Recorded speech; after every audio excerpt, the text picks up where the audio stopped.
Welcome to EDC Journeys. I hope you like my video. If you do, consider giving it a thumbs up and subscribing. Enjoy.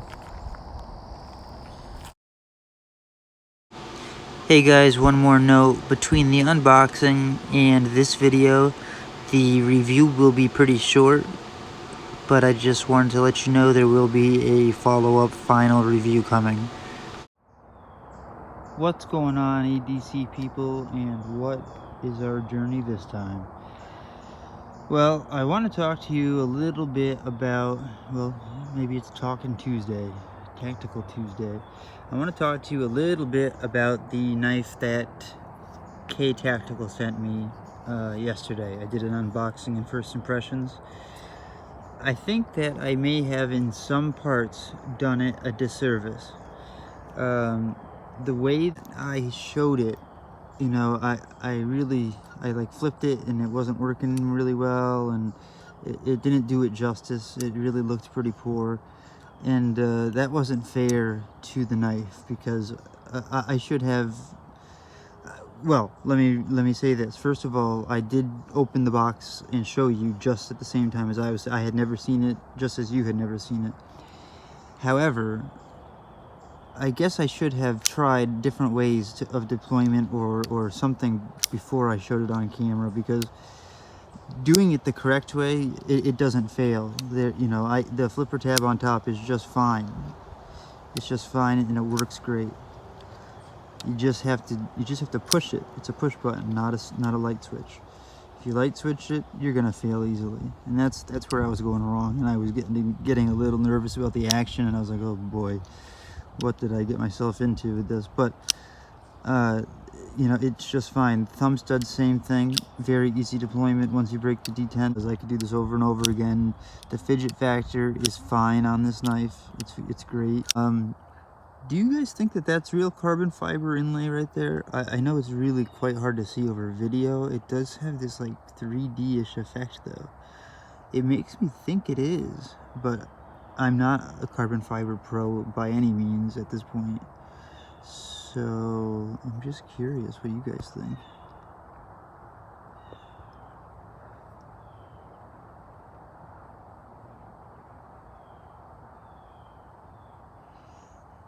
That's about it for now. I don't want to do a review of the knife. I want to use it. Hang on, okay, seconds up. You know,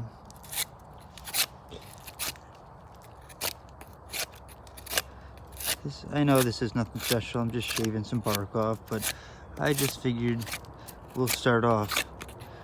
You know, I'm gonna do to this knife what I did to those other knives, but seeing as how this is for a review, I am going to test the steel, because that's my only concern with the knife so far, is the fact that it wasn't stamped on the blade led me to look into what it was, you know, because a lot of times if you're not too proud of your steel, you're not going to put it on there. So I look it up and it's 3CR. And, you know, I think we all can kind of form an opinion of that 3CR. But there's a lot more to steel than just the type. You know, 3CR, let me give you an example. Outpost 76. Okay? Great blade tester. Scientifically, you know what I mean? He does it. If you don't know his channel, go look up Outpost 76. He does this. He tests blades, whatever, retention, I guess, or something. Basically, scientifically, he tracks it down to the foot for fine edge, for cutting edge, and he keeps charts on it. And I mean, it's if you want to know what steel can do what with as far as cutting cardboard footage and stuff like that, go see Outpost 76. But what I'm trying to say is that just because it's a lower end steel doesn't mean it's the worst steel, okay? And what I was going to say was Outpost 76 told me himself he had an Ontario rat. I think it was the Model 1, the bigger one.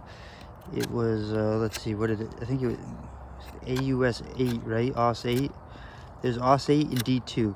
Came out in OS 8 first, I believe. He told me himself that the OS 8 version of the Ontario Rat outperformed the D2 version.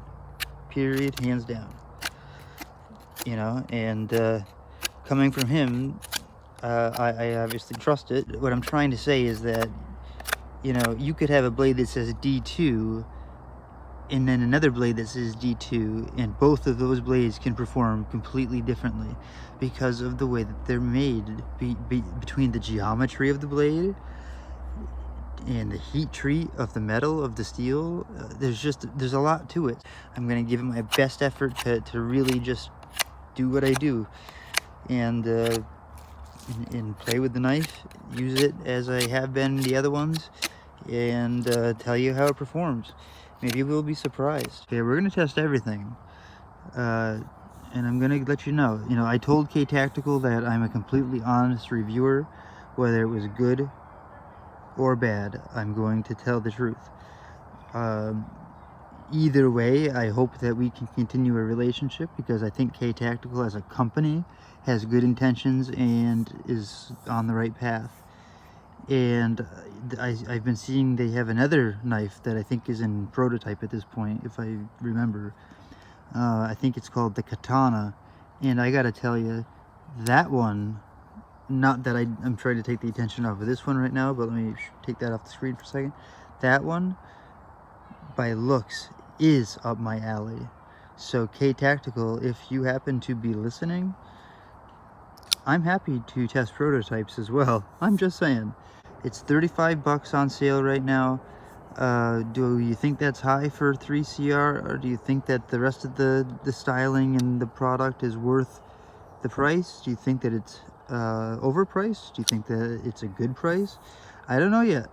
I'll let you know when I test this steel. That's my only concern, is the steel. So I'm gonna beat the heck out of it for a little while, and I'm gonna get back to you. Stand by. Okay, I'm gonna show you a little bit more of what I'm doing. I don't want to do it all off camera, but I also don't want to make super long videos again. I want to talk a little bit about serrations, okay? Without my bias coming into play. Really, it depends on what it is you're doing. Why are you buying a knife? What is it your intention for using this knife? You know, the truth is that an everyday carry knife, a straight edge is better. Okay, for a regular the average everyday person.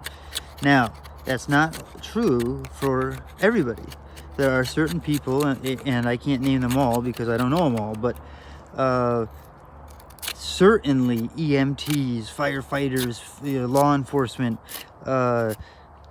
military. You know, first of all, it's menacing looking in the battlefield. That's one thing, you can't deny that.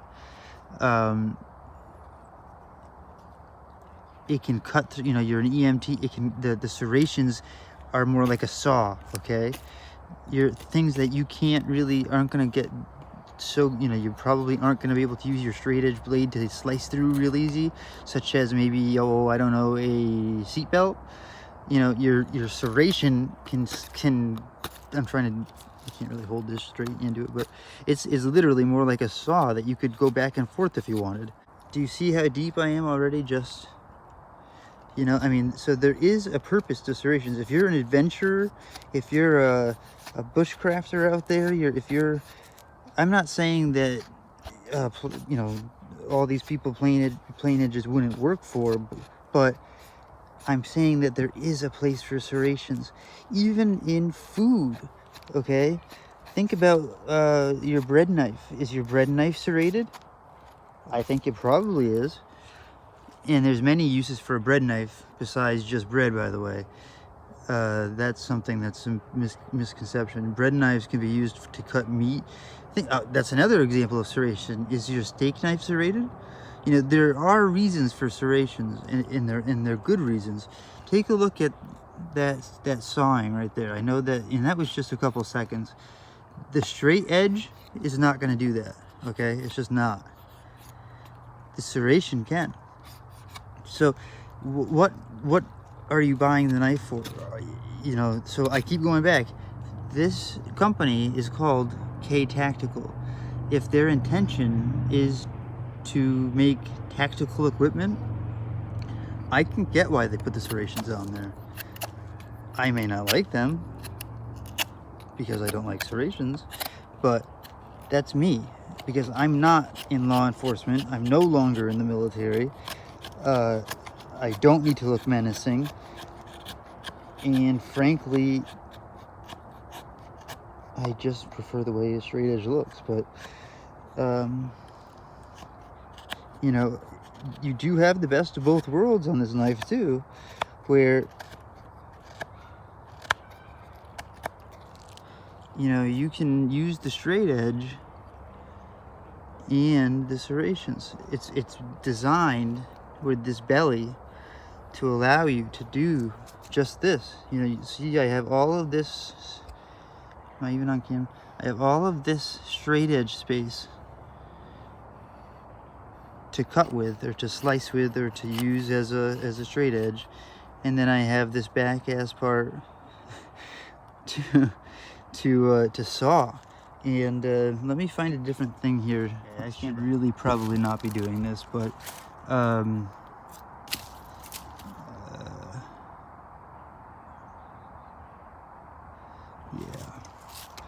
Let me move you a little bit. That's a bad position. Let me drop you. I could have done this all off camera, but hey, this is the journey. Okay. How am I gonna do this? Okay, I'm pausing.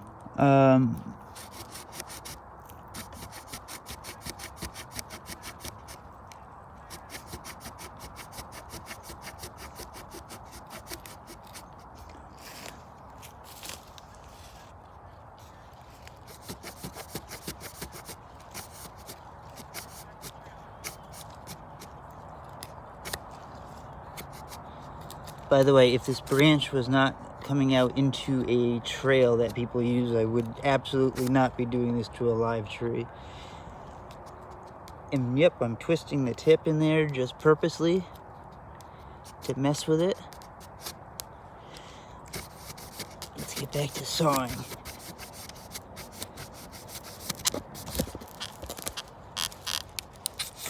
I mean, do you see that, guys?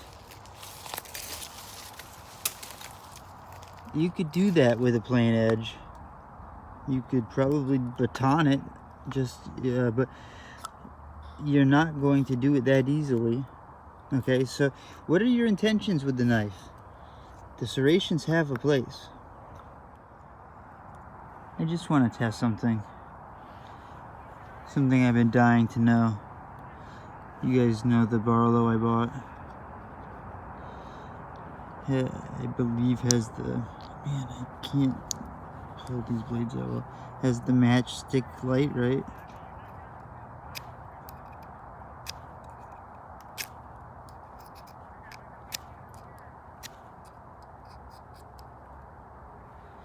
Not even on camera.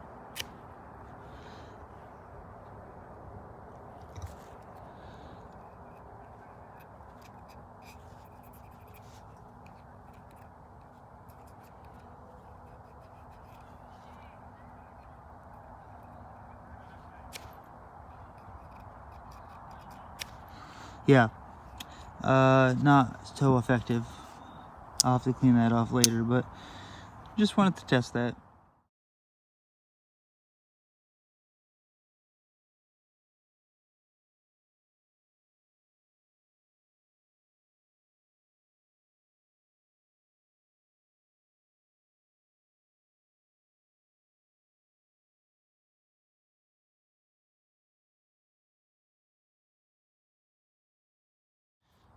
Okay, you guys saw the, I don't know if you can even tell, that's the stump thing on the left there that we batoned with the CRKT Minimalist the other day. And we are going to try and saw through that other portion of random stuff coming out there. It's at a weird angle, but it's alright, I'll just bend it. I hope you can see this still. Oh, come on. I mean, okay.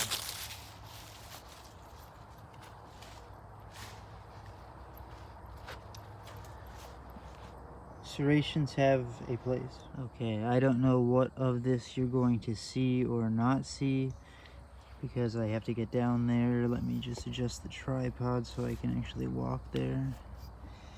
Okay, let me zoom out. This is another little tree or something growing out of the other side of a tree that we don't want. I think if I put you there, you'll see it best because the stump is actually like it's growing towards us. So okay. And now you can see, okay, that there is a sprinkler that I didn't even realize we had left in this bush apparently because it got so overgrown. Let's see what we can do about this, and this will be quite the test. Actually, I will be impressed. Get rid of some of this extra stuff first. Get that out of the way.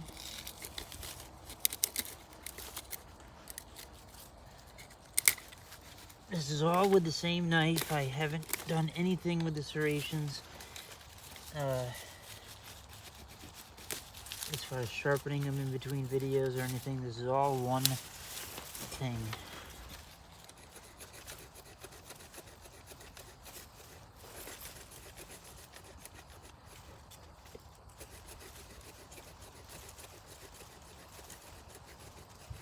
I really hope you can see this, because this will be quite amazing actually. My arm is probably right in the way. It needs to be for a second though, guys, I'm sorry.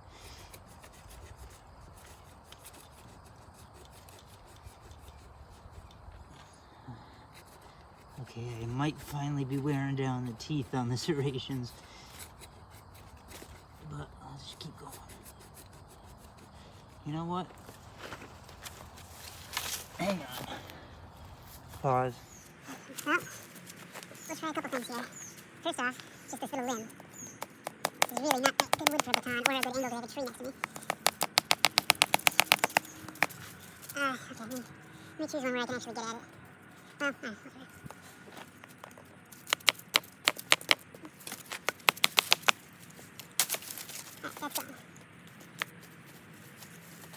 That's gone. That's all gone. That's all gone. Okay. Are you starting to see the stump now? Let me move you a little bit further. Oh, wow, this tripod is off. Okay. Okay. Maybe this will help. I'm trying to get it so that you can see, really see, and so that I can get in there. All right.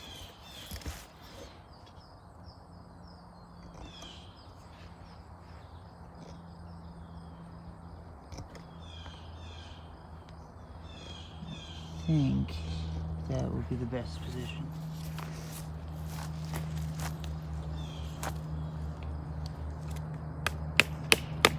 I just hit my thumb, that really hurt.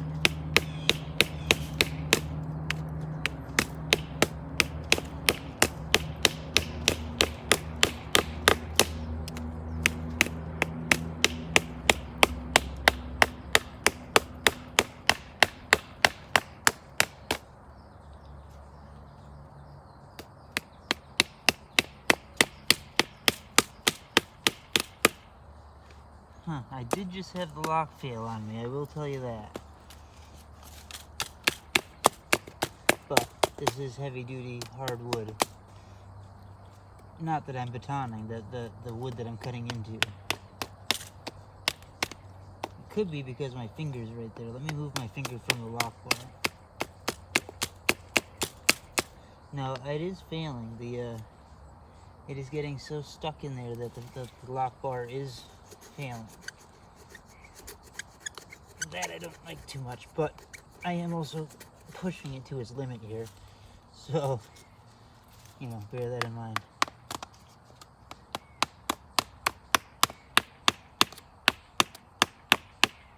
Let's go more towards the tip.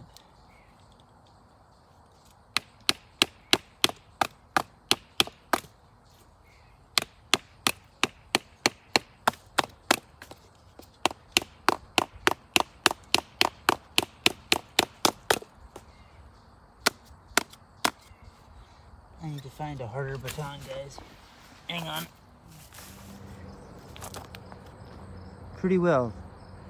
Okay, that's most of the brush I've gotten rid of so far, except for what I've already thrown over the ravine, as you know. Okay.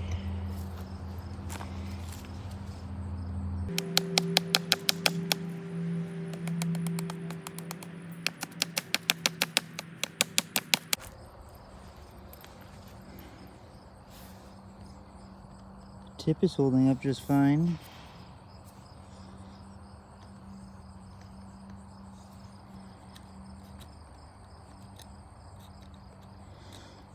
Some wood stuck in the serrations there, but I don't see any like fraying serrations yet.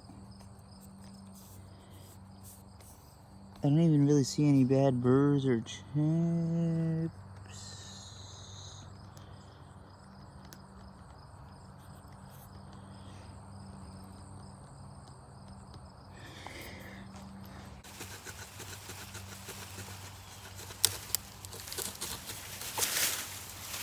And you can see that it's a clean saw cut, guys. So when I say serrations have a place, I mean, okay, that one kind of just snapped, but your straight edge isn't gonna do all of this, plus what I've done already. Let me take you off the tripod, zoom all the way out, off the tripod. That's the tripod that I work around, guys. There's all the, not even all the bushes that we've taken down so far. I already threw some over the ledge. Here's where we're working. That's the stupid ass baton I'm using. This is the tree that we want. There's the sprinkler. This is where we're at with this big sucker, okay?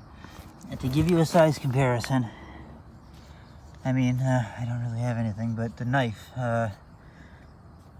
You know, it's thick. So we are, I don't know, a little more than a third of the way through. I'm going to do it with this knife, and then we're gonna look at it. We're going to take it apart, clean it, put it back together, and sharpen it. And then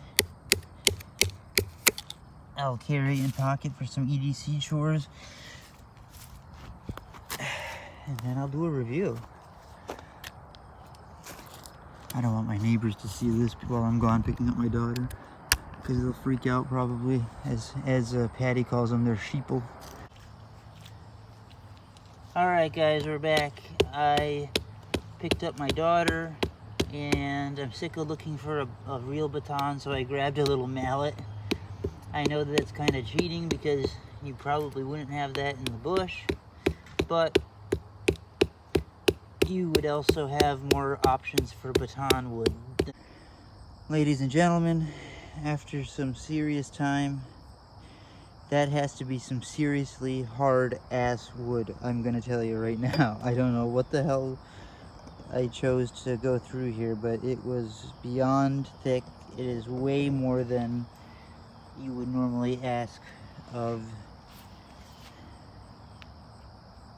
this knife, okay? Especially being a folding knife. However, I think I've beavered it away enough that I can just simply, with my nice sandals, maybe not.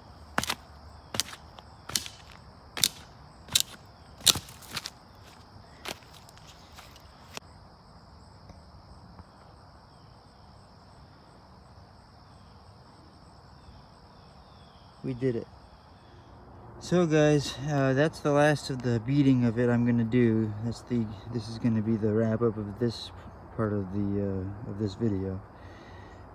What do you think? I mean, you can clearly tell that I literally beat the living tar out of this.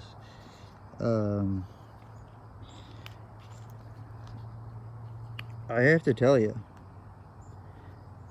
those serrations are still sharp. As much sawing as I did with them. The straight edge, not so sharp. If you are in a tactical situation, or I suppose an EDC situation, you could dull this part and still have this to rip through seatbelts. And I keep saying that because I see this as a tactical knife. It could still very well be an everyday carry knife. Let's see, after all that beating, it is still centered. I haven't done any cleaning of it yet, so don't, let's see, it still pops right out. I can tell there's some stuff jammed up in the ceramic ball bearings. So I'm gonna clean it out when I disassemble, which will be video number 2. But 35 bucks, you know, it's proving itself to me, and it's proving its worth to me. Okay, and that was after I cut all those limbs and shaved all that bark, you know, stabbed it into trees for pictures. So just remember that. So, you know, I'm honestly so far surprised with 3CR. So everyone asks you, what are you buying the blade for? What's your intention? What, you know, why do you need the Chris Reeves, or why do you need the Medford, or why do you need the this, that? What, you know, is it worth the money? This is 35 bucks and it's 3CR, and it just did that. And I can guarantee you that I can sharpen that edge back up pretty quick.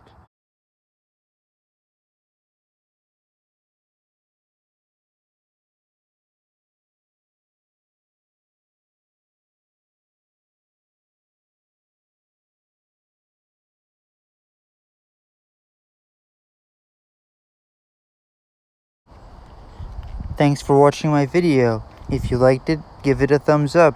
Consider subscribing and hit that notification bell so you don't miss anything.